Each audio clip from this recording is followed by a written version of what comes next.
from. Thank you.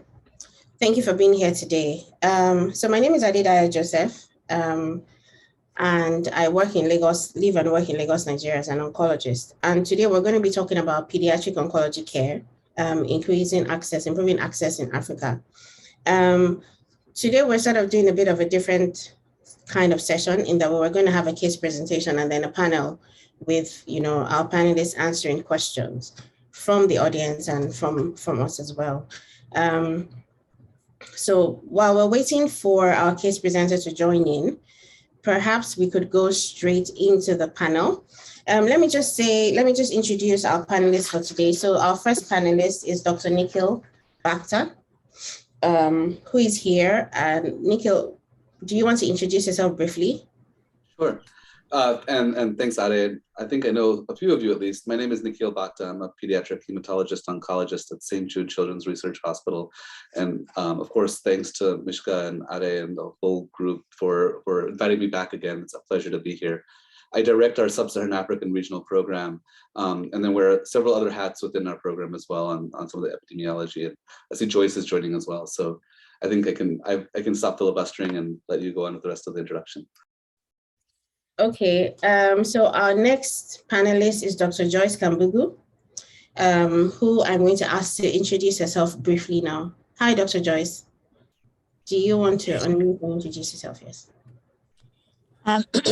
Hello, everyone. My name is Joyce Balagade Kambugu. I'm a consultant pediatric oncologist at Uganda Cancer Institute. I head the children's service at the institute, but additionally, I am the president of SIOP Africa. So I'm very honored to be a part of this panel and a part of this meeting, but importantly to be in a discussion that focuses on children with cancer in Africa. So thank you for having us. Thank you very much, Dr. Joyce. And finally, we have Dr. Joseph Lubega. I don't know if Dr. Joseph has joined. Doesn't look like he has yet. Are you here? No. Okay, so he's a pediatric oncologist at Texas Children's Hospital, and hopefully he'll join us as we go along. So just one more time to see if Dr. Jonas is here with the case presentation, and then if he's not, we might just go straight to the panel. Okay, so I don't think Dr. Jonas has joined us yet. All right then. But Dr. Lubega just did. Oh, okay, good. Yay! We have the whole panel.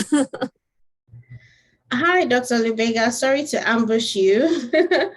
No, sorry, my apologies. For some reason, this meeting dropped off my calendar. I appreciate the email. Otherwise, I'd have completely missed it. Oh, wow. Okay, so thank you so much for joining us. We want you to introduce yourself briefly, and then we're going to be going into the panel session. Oh, sure. So I'm Joseph Lubega. I'm a pediatric hematologist oncologist and associate professor of pediatrics at Baylor College of Medicine and Texas Children's Hospital. And I'm involved in a broad array of capacity building activities in pediatric hematology and oncology, primarily in Africa. Okay, so thank you very much. So we have our three panelists, Dr. Joseph Lubega, Dr. Joyce Kambugu, and Dr. Nikhil Bhakta. So as I said, today we're having a bit of a different type of echo session in that we're going to have a case presentation and then a panel session to answer questions. Unfortunately, our case presenter isn't able to join in yet. Hopefully he'll join us before the end of the session. So we're going straight into the panel. And I'm going to be asking questions and also taking questions from the audience to our three panelists. And so in the meantime, if you have any questions, please feel free to pop the questions in the chat while I begin. So I think before we go straight to answering questions, I think one of the things we could try to do here is have our three panelists sort of talk about how the efforts to increase pediatric oncology access in Africa. I know Dr. Nikhil Bhakta is head of global oncology, has done a lot of work, Dr. Lubega. So why don't we maybe just for a minute each, go around the three of you and just talk about what your organization or institution or an organization, what activities have gone into the work of increasing pediatric oncology access in Africa, and, sort of talk about how there's been an impact or not, with that. So do you want to go first, Dr. Bata? Sure. Happy to. And again, it's great to see Joyce and Joseph on this. And I want to, first of all, acknowledge all of the incredible work both of them are doing on this. And so I want to highlight that all of this we should be doing collaboratively and working together. And so I'll start like at a little bit of a global level and then focus on some of the Africa strategies that we've been establishing. So at a global level, so St. Jude Global is really not just only Sub-Saharan Africa, but it spans all regions. And we realize that there are certain commonalities there, right? So when we talk about education, we do multi-level education, as do all of us here, focusing on multiple different levels of the healthcare system, but also levels of education as well. So it goes without saying the importance of nursing, as well as pharmacy, as well as all of the other different care providers that need to be incorporated in education discussions. So I'm going to reserve that maybe for later. But from the educational theory standpoint of multi-level, we actually have multiple programs which run at a global level and then go into depth. So we have educational programs which are more short course certificate programs, which are meant to be designed in specific content or discipline areas. So there's nursing activities, there's infection management, infection control, there's neuro-oncology, where it's about bringing teams together and actually developing then concepts or programs with those teams in their hospitals that they can then, through that short course, then leverage the quality improvement methods, implementation science methods back into their system. And those courses are available globally. Of course, we've had many African partners take a part in those training activities.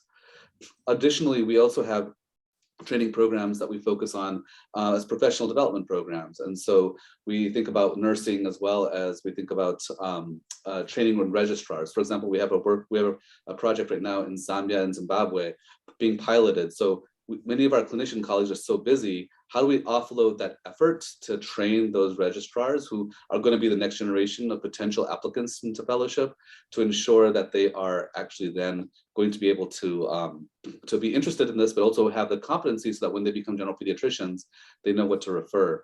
And so that we've been developing an asynchronous component as well as teaching guides for the local team. So it offloads some of that effort. It's 2022, we just went through COVID. We know how to use virtual platforms, let's have them work for us as part of our curricula for our registrars as well. And that is expanded as to our general community for CME as well, if there's interest in early prevention programs that are targeted. And then, we'll talk more about this as I'm sure, because all of the panelists are working in this area. We do have global fellowship programs on all of the regions, and we're actively thinking about how to be more engaged in Africa.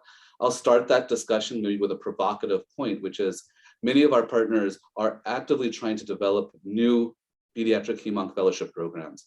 But it's not just about the fellowship program, it's about the quality assurances in that program, right?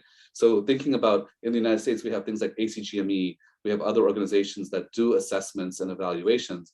And so working with Joyce, working with Alan Davidson, we are actually now trying to work, and Joseph, you'll be hearing from Alan shortly, to really develop kind of what is not just an assessment, but a kind of a strategy on the continent for at least starting with medical education. So doing an assessment in a transparent way of all of the training programs, with the idea that South-South collaborations need to be the emphasis, but then even there's differences, right? Training in South Africa is fundamentally different than training in context of where you may be coming from. And so those both provide key opportunities. So when we have training in South Africa, you get broader experience to certain areas of higher supportive care, which may be aspirational or maybe a goal, but then you need to have understanding of context relevance. So maybe training in Zambia for a rotation is there. So how do we develop shared care models on the medical side and then translate that into nursing and translate that into pharmacy, et cetera? And so, those are concepts that I think, if we continue to develop more and more training programs, that's great, but the quality of the training and the quality of those trainees to come out to have that is also part of the conversation. And so, again, I want to put all the credit to SciAp Africa for really helping in this effort, because I think that will then help organizations like us in the high income country settings be more appropriate partners and supportive partners in the strategy, rather than coming and just maybe adding to the diversity of programs, which is important, but may not be the best for the trainees, if that makes sense. So I'll stop there, and sorry, that may have been longer than a minute. Oh, no, thank you very much. These are very good points. I do have a question for you, but I'm going to hold it and allow the other panelists to also speak. So Dr. Joseph Lubega, we're going to take you next. do you want to talk to us about, your efforts in global oncology from your organization or yourself? You can really take the conversation in any direction you want. You can talk about, maybe the barriers. You can talk about the things that need to be in place for these programs to succeed. It's a very open discussion. Yeah, absolutely. Thank you. And I appreciate all the comments that Nikhil made, and in the interest of everyone's time, best use of this hour, I won't repeat, and I'll try to supplement on what he said, but just to say, I really 100% agree with everything he said there. I think as Texas Children's Hospital, we come really from the perspective of saying that, pediatric oncology is 80% pediatrics. And when you really look at, for example, low middle income countries, we have to be careful not to frame the challenge and the problem as pediatric cancer, but really pediatrics, because children don't come to us with cancer. Children come as children, sick children, right? And so that's one angle of it. The other is, even when you try to focus on pediatric cancers, the truth is that multiple disciplines are really key to provide adequate pediatric oncology care. Many of those disciplines outside the discipline of pediatric oncology, just for example, surgery, right? We know that around 60% of childhood cancers cannot be cured without surgery. Surgery is outside the purview of pediatric oncologists. So how do you then approach this monster that has so many of these components that are outside, your real core field? And part of it is what many countries have had to do, is the realization that to really improve care of children with complex diseases such as cancer and many others, you build a children's hospital. And the children's hospital is not a building, but basically it means you develop this system, this microenvironment, where every piece of skill, facility, and supply that these children with complex diseases need is available. And it's where the global program at Texas Children's comes from, and our main focus is on education of all the disciplines and specialties around pediatric oncology and hematology, getting access to drugs, and looking at facilities, the physical infrastructure, and where necessary, make sure that that's modified and made suitable for that care. It helps a lot to have access to all these specialties who are already involved in cancer care, pediatric cancer care, because then when you go out to build capacity, you're able to, they know how they should be contributing.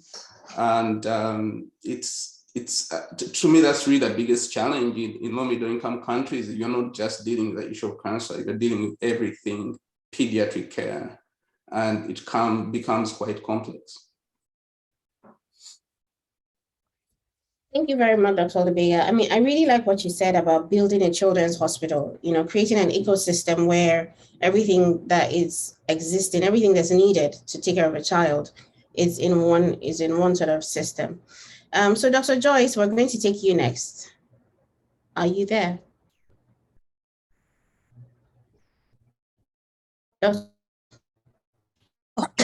Yes. I was trying to unmute myself. So thank you once again, and I will not add or repeat what my previous colleagues have spoken, because it is really spot on. I'm rather going to speak from the perspective of South Africa with regard to improving the survival of children with cancer. So in the first instance, South Africa is an organization, perhaps the largest organization on our continent, of people who are involved, health workers, civil society activists that are involved in improving or in looking after children with cancer in Africa. and has over 260 registered members, and perhaps the same number of unregistered members that are working collectively to improve survival of children with cancer. And one of the things that characterizes SIOP's philosophy is collaboration. Because we recognize that as individuals or as countries, perhaps, especially given that much of Africa is resource constrained, we do not have the capacity to actually do whatever it takes to improve the survival of childhood cancer currently in line with the global initiative target that has been set for us. Much of Africa has a survival of less than 30%, but we have to reach 60% by the year 2030. And we believe that this can be achieved through collaboration with like-minded people, both within the continent and outside the continent. And so the organization of the society cherishes and supports these sorts of relationships that can collectively enable us to improve this survival. And so right now, there are a number of organizations on the continent that are working, as I can say, perhaps under the umbrella of SIOP Africa. SIOP itself doesn't really do anything, but works with organizations that are doing a number of things. So for example, we have these regional groups and societies that are doing fantastic work. St. Jude is one of them, for example, as Nikhil has elaborated. And Joseph Lubega has also elaborated on the work and the philosophy of Global Hope. But there are others like the French African Pediatric Oncology Group, GFAOP, that's doing a fantastic job in North Africa. There is SNOSA, which is Society for Neuro-Oncology Sub-Saharan Africa, that is also emphasizing or improving the awareness about and building capacity for looking after children with brain tumors. This is one of the neglected or ghost areas on our continent, and yet we know a third of all children's cancers are actually brain tumors, a third are leukemia, lymphomas, and so forth.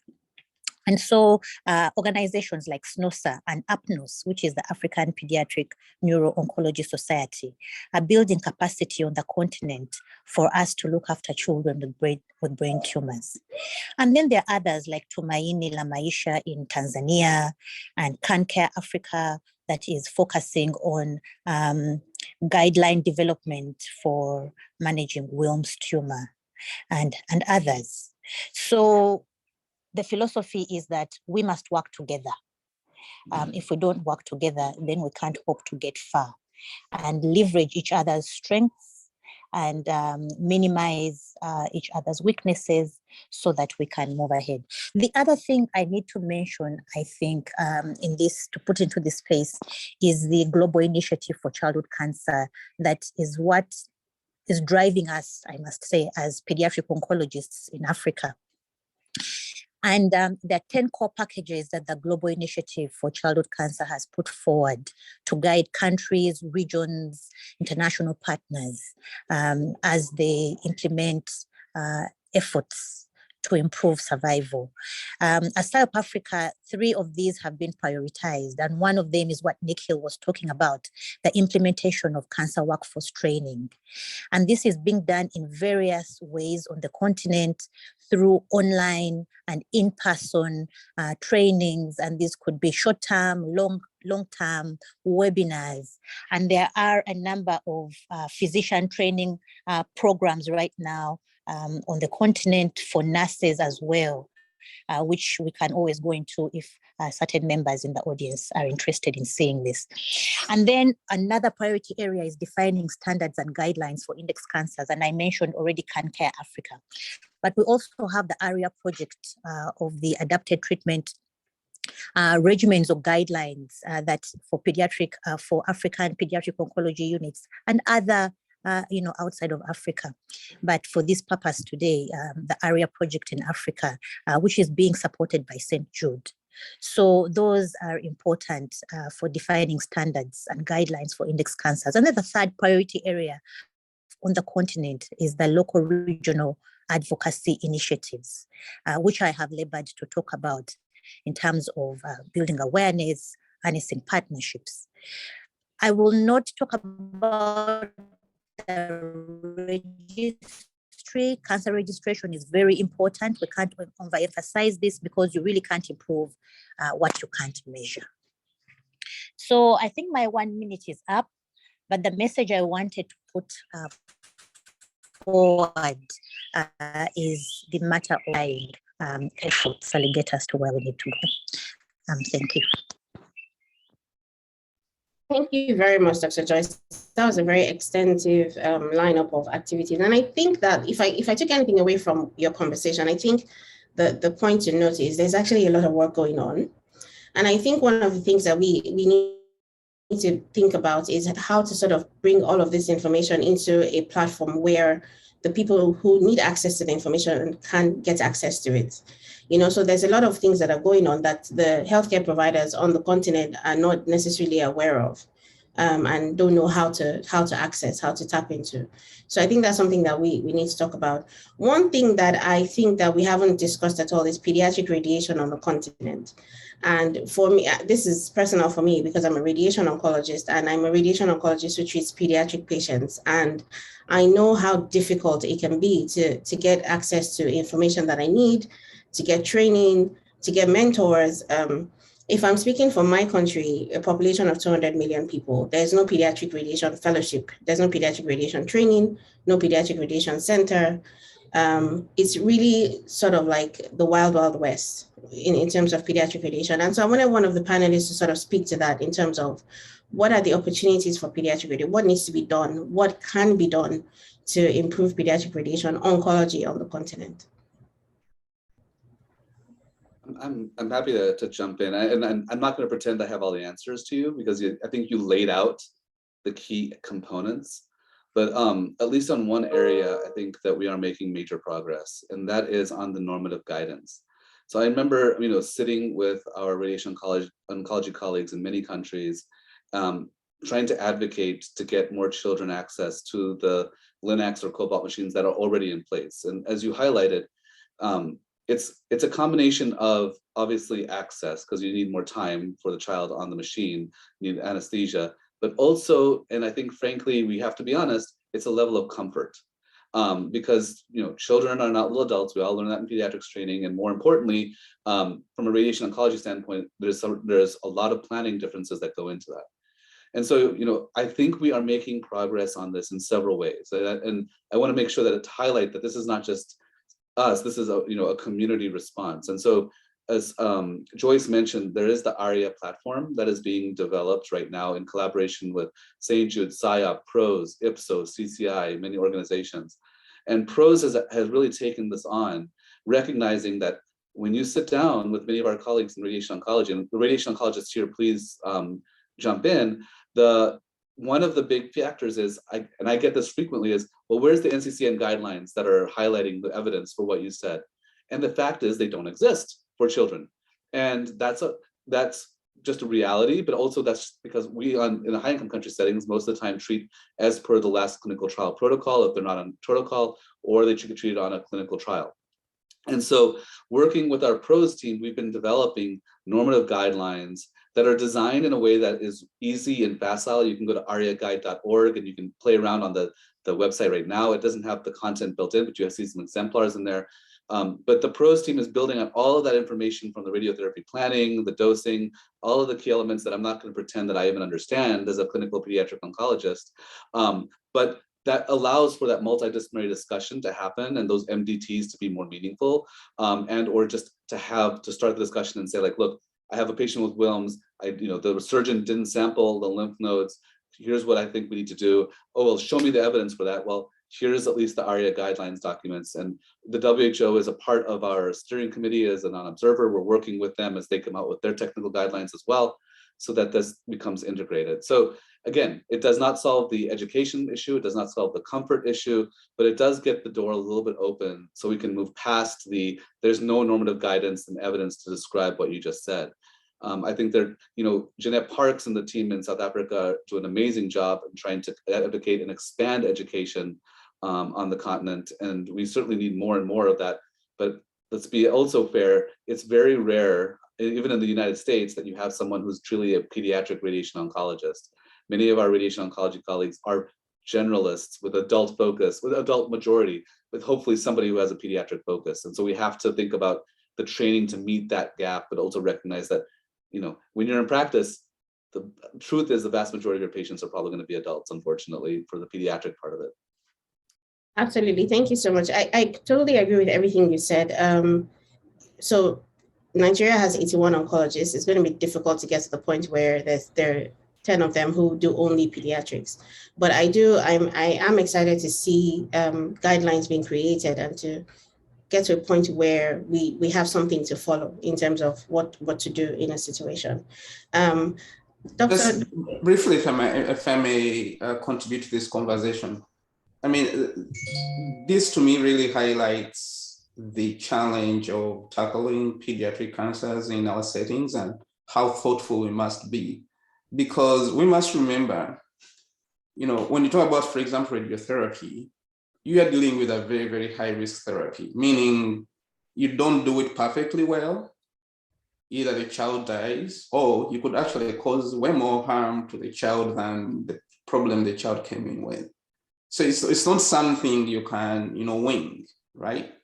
And yet, like you said, we're in a setting where we are resource limited, and we have to come up with evidence-based ways of doing it.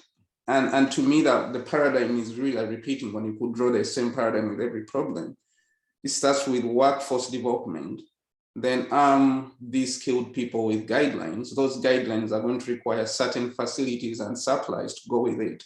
And unless you have all those 4 points together, it all falls apart. And it's I think it's us, you know, being very pointed and making our priorities very right, and making sure that we look at the full picture and don't miss some of these components that are so critical.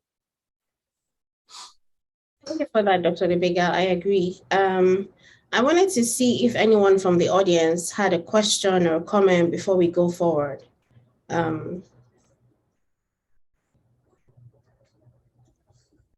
Any questions, comments? While we're waiting for questions, I want to piggyback on Joseph's point. Again, 100% agree.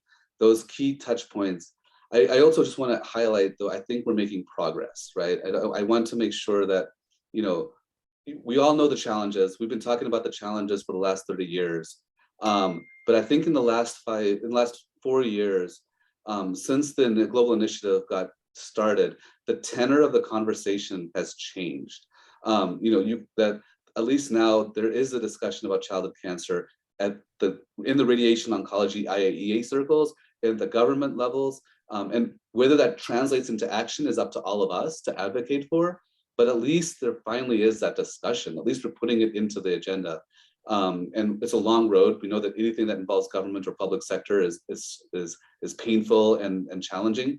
But just getting us on the agenda is critical. And I think those key normative guidance documents, policy level documents, those are being built. Those are being done by global teams from a variety of groups with global representation, including from Africa. So I think that all of that is positives that we should acknowledge as well. Thank you very much for that. So again, I did at some point realize that many cancer. Okay, Dr. Joyce. Yeah, I was jumping in, and then I think there is a lag. Okay, I wanted please. to say something briefly following on this conversation, and highlight the SIOP Global Mapping Project that was completed in 2019-2020. And this was geared towards changing the tone of the conversation of, oh, we don't have, but rather doing something about that we don't have, measuring the magnitude of that we don't have. So, and this the SIOP Global Mapping Project was successful because we needed to establish what all is there for pediatric oncology on the continent? Because we had no idea how many pediatric oncology units are there, for example, or how many health workers are involved in this service, including radiation oncologists. How many countries have this service? And of those countries that have this service, what sort of service do they have? Is it Cobalt-60 machines? Is it Linux? How many radiation oncologists do they actually have? And we have succeeded in establishing this data and have obviously quantified the magnitude of the disparity. So the stage is set now for us to embrace activities or initiatives or workforce training packages, whatever it is. Even IAEA, as it rises to the challenge that was put forward to us by the GICC, needed to start somewhere, and that data is now available that can inform the next steps. So we are no longer at nothing. At least we know the magnitude of the problem. Thank you very much, Dr. Joyce. I think we'll get a lot of information from you at the end of the session that we can send out to attendees, where to find all of this information. I see a question in the chat from Dr. Ishak Lawal, a gynecologist and executive director of End Cervical Cancer in Nigeria Initiative, who says he's hoping to learn about the challenges and opportunities to improve pediatric oncology practice in Africa, with the aim of applying the knowledge to improve cervical cancer care in Nigeria. Okay, so just speaking as an advocate for children, I would say that children have pediatric oncology is vastly neglected, and I'm always really passionate about any conversation that centers around improving pediatric oncology care, improving pediatric oncology practice. So if I'm going to ask one of the panelists, I would say, so we've talked about the opportunities for training, we've talked about the mapping projects going on. When you come down to the level of the practice, and I mean real practice in terms of in clinic, patient, physician, what are the ways to improve the practice? How do you actually see better outcomes on the level of the clinic? I don't know if that makes sense as a question. Yeah, I can jump in really quick on, and I have strong opinions on this as well. Well, just for cervical cancer and relates to childhood cancer, I think that's totally a separate point, but I think we don't do a good job of interrelating major global initiatives. The global initiative for childhood cancer, the global initiative for cervical cancer, there should be a touch point highlighting the importance of vaccination. And I don't think at the WHO level and others, we do enough on that. So just as an aside, I want to make sure that's out there. And we're guilty about it too, it's not just anybody. The second point though, about what can we learn from childhood cancer to cervical cancer, at least on the treatment side, is look, quality is paramount, right? Ultimately, the quality of services delivered and the improvement approaches that are taken through quality improvement and implementation science methodologies and the application of those to improve those services, given limited resources, is critical. So that means that there are, from a theoretical standpoint, there are concepts of implementation science, quality improvement, adaptation, local applicability, acceptability, costs, all of those things have to be a part of it. And so we need more training in methodologies of implementation science and quality improvement on the continent. We need to change the culture to be understood that quality improvement is a key component of, and is considered research as well as a clinical trial. Like, stop making the focus about putting in the next clinical trial. Let's figure out, are we adhering to the guidelines that we're creating? That requires PDSA cycles, that requires new methods. Let's figure out, how do we get flow cytometry in place in settings? Like, how much time do we spend talking about flow cytometry? Do we have any packages or procedures that have been proven to do that? Or even simple things, setting up an MDT, a basic thing, which is really hard. Have we developed as a group implementation procedures, like a cookbook or a blueprint, and say, like, here's the things you have to do, and not just say, like, schedule a meeting, but like, here's the procedures and processes that you need to do to figure out contextually within your setting, and here's some ideas for how we can help you to do that, so that teams can then asynchronously do that. There's so many places where quality and implementation science methods need to be applied, and frankly, I think cervical cancer, I think HIV, those teams have taken the lead on that, partly because of NCI funding, Wink, wink to the NCI folks that are out there. To, childhood cancer needs some support, but more importantly, that these are concepts that are still relatively new to childhood cancer, and we are developing these frameworks. And if you've heard me talk about our SJ Cares platform, et cetera, you know that there are frameworks that we can apply that are unique to childhood cancer that I think can be taught and applied to other areas of adult cancer. And many of our adult cancer colleagues, Ben Anderson and others, have actually come to us and said, like, hey, we'd love to hear more about this stuff. And the WHO teams as well, because we're ahead on that implementation side, because we don't have to worry about prevention. It's not part of our dimensionality in childhood cancer. Yeah, and if I may add to that, to me, the other component, and if you allow me, I'll share a picture with you on my screen, okay? I don't know how many of you have seen, I'm not allowed to share. Could you allow me to share? Someone? But the key point this picture will show you is the impact of collaboration on outcomes of children with cancer, okay? So this is the classical slide of, if you look at 1968, and then almost every 5 years, this pediatric cancer in developed countries, acute lymphocytic leukemia actually to be precise, it's systematic continued improvement to reach where we are now, where around 85% of the children survive. And the key to this has been cooperative groups and collaboration, and people agreeing on what's the current best standard, and you all do it, and then you all agree on what's the next strategy, and that's how you keep improving, rather than everyone does their thing and you keep moving back and forth, and you can have decades of doing that. And if I may give an example of a disease that has gone through this, is bucket lymphoma in Africa, right? Everyone has their way of treating it, and everyone is sure their way works, and no one, it's historical. It's been difficult to bring groups together to say, okay, let's all do this, check whether it works, and then let's move to the next step. So I would say, if there's anything that adult oncology could learn, at least from pediatric oncology, the way it has evolved in developed countries, and we hope it's the way it will evolve in Africa, is cooperation. I think pediatric oncology is forced to do it because of small numbers, so we are always forced to cooperate across institutions.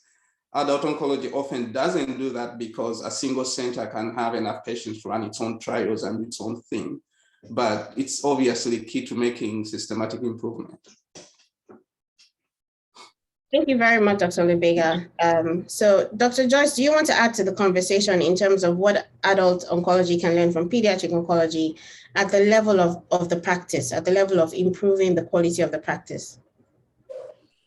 Thank you very much. I was actually going to add to what is it that Africa is doing, what is the direction that Africa is taking with regard to the very important point that has been raised by Joseph. And at the just concluded Congress, we had one of the pre-Congress workshops.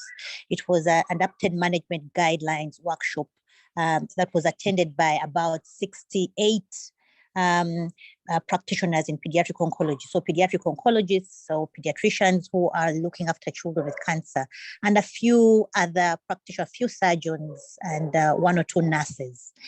And one of the things that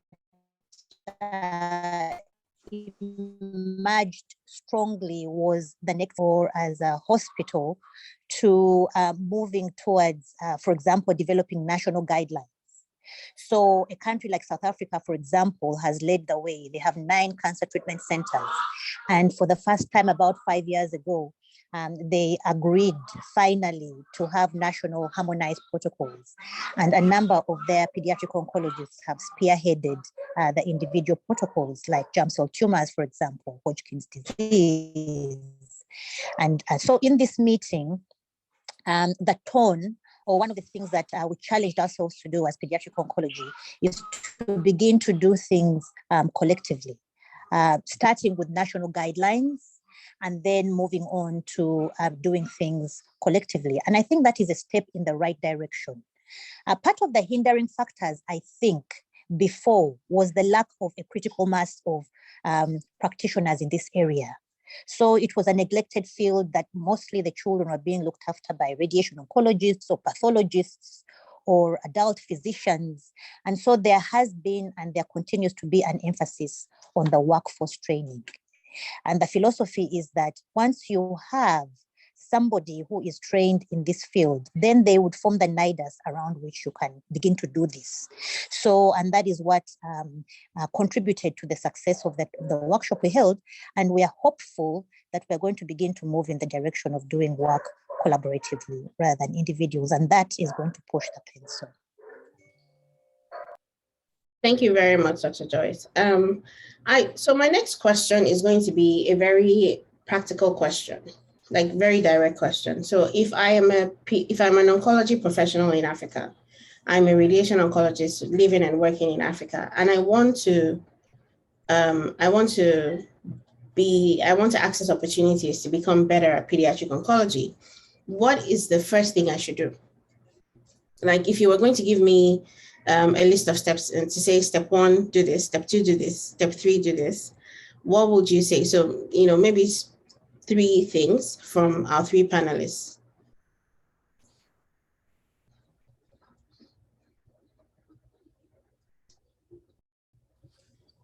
Yeah, so I mean, that's a tough one. I would say that, first, at least from my experience of the trainees in pediatric oncology that I've trained through our programs, and Global Hope Texas is involved in training pediatric oncologists in Uganda and Tanzania and South Africa. That's Makerere, Muhimbili, and University of Cape Town.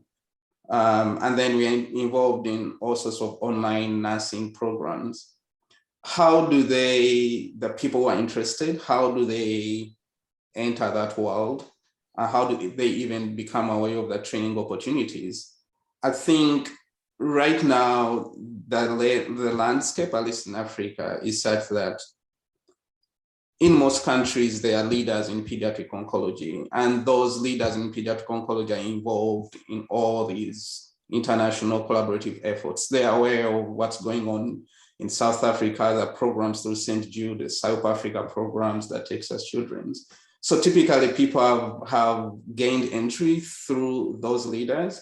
It's also actually very important that that happens, because this is such a major undertaking, career undertaking for anyone. And chances if someone's out there alone and they are not really connected to this network of people who are on this call, for example, supporting pediatric oncology in these countries, chances they won't be successful anyway.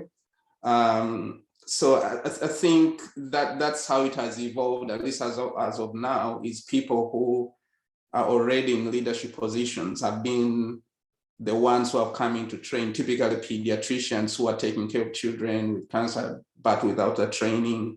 And then now they are pulling in their colleagues and then building in-country networks. I would say that's kind of the practical pathway right now, but I'm sure Joyce or Nikki will have other suggestions. Okay. So before we go to the next, I just want to sort of summarize what you said. Is basically identify the leaders in pediatric oncology in your region and sort of, connect to them to be able to access opportunities. Okay, thank you. So that's from you, Dr. Lubega. We're going to see Dr. Bata next. Sure. Well, Dr. Lubega took my number 1 point, so that's good. No, I mean, I think it can't be underemphasized. Burnout's a real thing, right? You're by yourself, you're working in a setting, especially, not everywhere is like this, but if you're especially in a setting where you have limited resources and or you're the only one in your city or country, that's a lot to take on to oneself. And already pediatric oncology is an emotional relationship with your families and your patients. I do think that it's a little different between the pediatric oncology focused folks and then the multidisciplinary care teams that are involved. So radiation oncologists, surgeons, et cetera. I think that the way that the touch points to get involved for them is about more connecting internally within your teams. I think for the pediatric oncologist, it's about how to connect internally within country and region, right? So over the last 2 years, we've been doing profile activities, basically these initial assessments followed by national workshops in several countries: Zambia, South Africa, Tanzania, Ethiopia. Kenya is coming up next week. And I see Terry Vick on the call as well. So a lot of his team and a lot of his efforts really are represented there, just to show that this is a global piece. And that what we identified is that, you know, in many of these settings, you have incredibly strong teams, you have incredibly strong one-on-one relationships. But one deficiency and problem in pediatric oncology, and I say this as someone at St. Jude who contributed, not I, because I wasn't alive probably at the time, but as someone who contributed to this problem, is this concept of twinning. I think twinning is an important component about relationship building and building on relationships between two institutions. But the problem is that it silos groups within countries and within regions, and and there's not this development of natural networks. And those networks, for just psychological safety purposes, as well as for actual collaborations and improvement. I think Joseph's already said it best, which is, you know, we got to high income countries, so 80% plus through collaborative networks, and there's small numbers in one institution. The days of single institution studies are done. We need to be working together. And so we need to get out of twinning. We need to think about regional networks and global networks. And, you know, it doesn't have to just be regional. South Africa should be partnering with Brazil and should be partnering with others. And same thing with in Africa. There's many countries that share more experiences in common with Eurasian countries than perhaps the other African countries. And so we should think about how to harness those when there's data privacy rules that are shared, or when there's certain contextual elements. And that's where thinking about that regionalization and globalization component can be important. Thank you very much. Thank you very much, Nikhil. Dr. Joyce, do you want to add something before we take, there's a question in the chat that I do want us to take before we round up. So, yeah, I do want to say something because one of the previous speakers has highlighted a challenge on the African continent, because there are those countries that would want to skill their pediatricians or other health workers that are involved that would contribute to looking after children with cancer, and they just don't know where to go. We recognize this, we've recognized it for a long time. And that is one of the key reasons that the number one priority in the strategy for South Africa is to get a website, what we're calling an educational platform, so that it's going to serve two purposes. One of them is to have context-specific content for the African continent that has been in the languages that are spoken on the continent, a one-stop place. So there would be, for example, webinars or recorded seminars and things like that on that website for people who might want to look, for example, you have to pay for in these journals, and it's beyond the accessibility of many of the practitioners. But leading me to the second point is that the relevance of this website is to provide information about which training programs are available and where are they. What are the strengths of these programs, so that the different health workers on the continent can go somewhere and find this information, and then either go for the training or be supported by the government to go and undertake this training. So this is a key priority for us. It is a gap that has been recognized, and we are keen to plug this gap. Thank you very much, Dr. Joyce. We're coming close to the end of our time, but I do want us to take one last question from the chat, which says, if I'm a pediatric hem-onc fellow in the US, and I'm interested in helping improve pediatric cancer care in Africa, what would you recommend I do? So this is sort of a question from the other side of the fence in terms of, you know, people who are in the high income countries and want to get involved in the global oncology space. Where do they begin? How do they start? Sorry, I missed the global an oncology fellow where? In the US, who wants to get involved in pediatric cancer care in Africa? Yeah. So that's sorry, that was the Abdul Huthi's question. Yeah, and I saw Terry Vick also texted. I think there's several of us. So one of the educational options that I didn't lay out. So we have a global master's program, and I can put that in the chat, which is geared to LMIC, but we also want to have trainees in the US have access to it. if they're interested in global health related approaches. And we see on the US side, especially Europe, et cetera, global health is a distinct discipline from health related activities, right? I think most of us here probably understand that, but frankly, in the medical field, that's poorly understood. And so we have that training there. So certainly applications there. We at St. Jude have a 4th-year fellowship available for trainees that are either internal at St. Jude, but also external, so that it's an extra year training with us in global health and related to pediatric oncology, where usually it's project driven. Several of our fellows have done that and then gone on to other institutions or stayed on in a variety of ways. And then of course, I think you have many of us here, Joseph, Terry, and myself, network, email, cold call. We're all here we want to expand the field as well. We know that there needs to be more and more junior investigators who are interested in this, and clearly make this both humanitarian but also academic pursuit, right? We can turn global health as a way to on the US side to make it so that let me take a step back. There was a fellowship director at a very, very prominent institution when I was applying to fellowship not that long ago, it's not that old. And he told me that there's no way I would support a fellow at my institution doing global health, because there's no way I see it as a viable career option. I want to any trainee in high income countries, I want to make that very clear. Here at St. Jude, I think many of us on this call fundamentally disagree with that point. You don't need to go into a lab. There's many things that you can do educationally to enhance yourself and to put yourself in a position to be productive members of the global pediatric oncology community, and to actually be key help supporters, both on the investigation side as well as capacity building side, that can go in tandem. So don't let that discourage you. Reach out to us, and definitely, if you don't have our emails, you can Google us, I'm sure, or just email us or private chat me, and we're happy to talk. Thank you very much for that answer. And we're getting to the end of our time. So I'm going to hand over to Charles Moyer now to wrap up the meeting for us, and Mishka as well. Thank you so much, everyone. Thank you to our panelists for being here. Thank you for your insightful answers and also for good questions. Thanks, everyone. Thank you very much, Dr. Adedayo, for good moderation. I would also wish to thank our speakers, our panelists for today, Drs. Nikki, Joyce, and Joseph, for the wealth of information that they have shared with our participants. Also, thanks to our participants for joining us today. Our next session will be held on May 5, and we are going to be focusing on resource mobilization, specifically what innovative ways that we need to put in place to mobilize resources to implement cancer programs. So please plan to join us then. Our April 21st session was cancelled because of the community here, the Africa Eco community will be involved in a series of other meetings.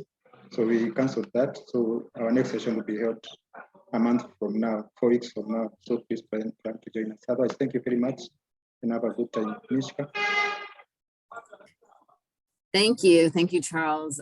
Thank you, Dr. Ade, for your willingness to shift the schedule today and facilitate a fantastic session. And thank you very much to our esteemed panelists. That was really incredible. I'm so glad that this has been recorded, because I think there's a lot to go back and to re-listen to and to capture further. So thanks, everybody, and to all of our attendees and participants today. And again, in terms of what Dr. Nikhil said in terms of contact information, if you aren't on the distribution, I think everyone here might have my email address, but reach out to somebody on this chain that you know, and we will connect you in. So have a great rest of your week, everybody. Thank you. Bye-bye. Bye. Thanks, everyone. Goodbye. Thank you. Bye.